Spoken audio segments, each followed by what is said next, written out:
Ate, ito na ako, second floor. Ayan na, second floor. Oh, ayan ang kwarto sa dulo. Pupunta ako dyan, sandali. Dalawang kwarto yan, magkatabi. Tapos, ito ang master bedroom. Pag galing ka rito sa hagdanan, diretso ka rito sa kwarto mo. Ayan.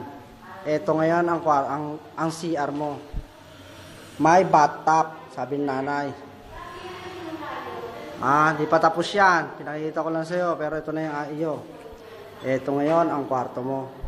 Kung gaano kalapad siya. Ayan.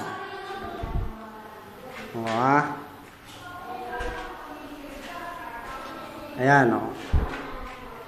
Ito ang terrace mo. Ayan, o. Ayan, ha. Malaki yan. Sa isang buwan, tapos na yan. Ha.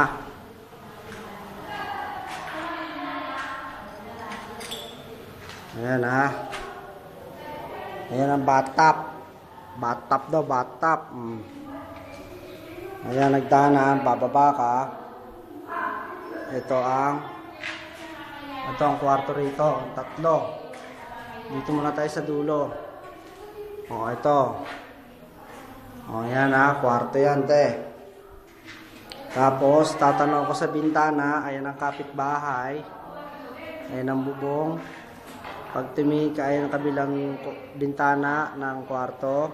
Sa baba, ayan yung sa baba. Ayan sa baba. Bago ngayon, lilipat tayo rito.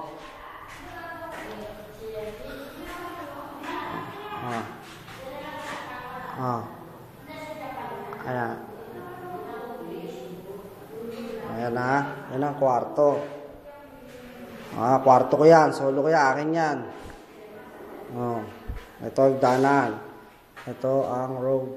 Winding road. Bababa na tayo.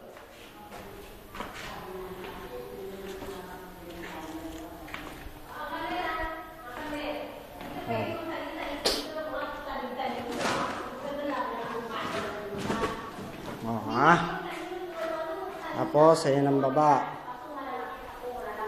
Ayan ha. Una natin ang maganda. Ayan ang hagdanan natin. Ito ang kabuuan sa baba. First floor. Lapad yan ha. Ayan ang ito naman ang parking ate.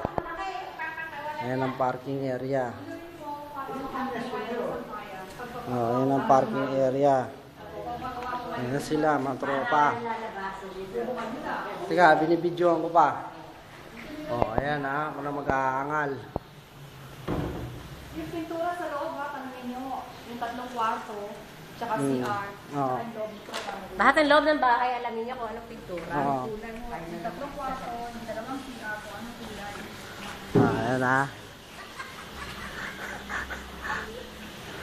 Ayan ha. Erwin, kakapela ka. Kasi yung kay